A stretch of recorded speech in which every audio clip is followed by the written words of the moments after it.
नमः शिवाय। मैं हूं तपेश जैन और मैं आपके सामने में ये एक बात कहना चाहता हूं कि सनातन धर्म पूरी तरह से विज्ञान सम्मत है, तर्क संगत है। अब हम सब जानते हैं कि हमारे सामने में शिवलिंग देख रहे हैं। शिवलिंग का आशय मैंने पहले एक वीडियो में बताया है आपको।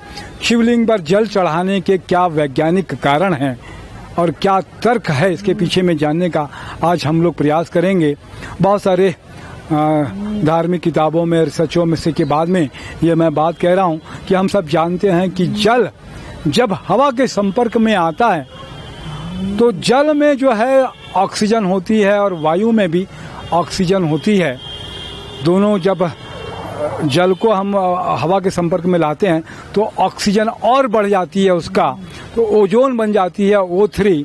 तो ओजोन O3 होने की वजह से हम लोग सब जानते हैं कि मानव का मन अच्छा होता है, क्योंकि उसको ज़्यादा ऑक्सीजन मिलती है, ज़्यादा इनहेल कर पाता है, तो उसकी एनर्जी भी बढ़ती है, उसकी शक्ति भी बढ़ती है, उसके अंदर में स्फूर्ति भी आती है। तो ऊपर जब जल चढ़ाते हैं भगवान को, शिव जी को, तो जब उसी से ऑक्सीजन का ओजोनीकरण होता है। ओजोनीकरण की वजह से मानव को बहुत ही शीतलता और ऊर्जा का अनुभव होता है।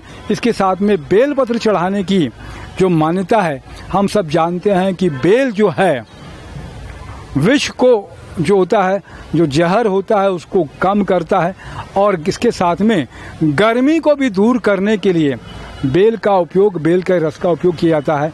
इसीलिए भगवान को हम सब जानते हैं कि समुद्र मंथन के समय में उन्हें जहर का सेवन किया था बचाने के लिए देवताओं को, तो उसको शांत करने के लिए बेल पत्र चढ़ाते हैं।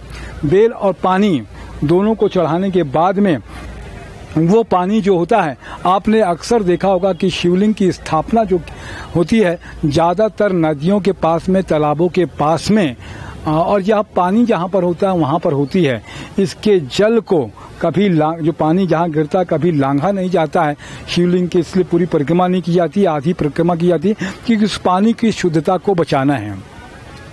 पानी की शुद्धता को बचाना इसलिए है कि वो पानी जो जाता है नदियों में वापस, तो एक तरीके से जल शोधन की जो प्रक्रिया है, आधुनिक जगत में हम लोग जो वाटर ट्रीटमेंट प्लांट देखते हैं, वाटर फिल्टर प्लांट देखते हैं, उसमें भी जल का शोधन करने के लिए पानी को हवा के माध्यम में लेके आया जाता है कि फव्वारे के रूप में उड़ाते हैं, पानी इकट्ठा होता है। बासी पानी शायद इसीलिए नहीं पीना चाहिए, कहते हैं फिर से ऑक्सीकरण हो जाता है पानी का, तो वो शुद्ध हो जाता है और बेहतर हो जाता है।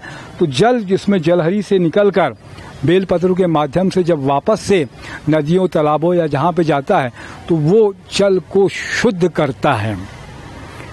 मानव जिसको जल चढ़ा रहा है उसकी शुद्धि, जल की शुद्धि, ये दोनों का बड़ा कारण आप देखते हैं कि भगवान शिव पे जल चढ़ाने का ये वैज्ञानिक और तर्क संगत कारण है जो सदियों से चला आ रहा है। वेद ग्रंथों में और बहुत सारी चीज़ों में लिखा गया है, ये सारे उपाय बताए गए मानव के कल्याण के लिए।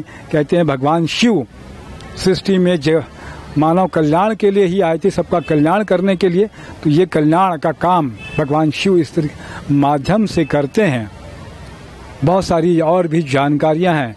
ये जानकारी अगर आपको अच्छा लगे और इसका प्रमाण आप गूगल में स्वयं ढूंढकर और दूसरे ग्रंथों से ढूंढकर कर सकते हैं।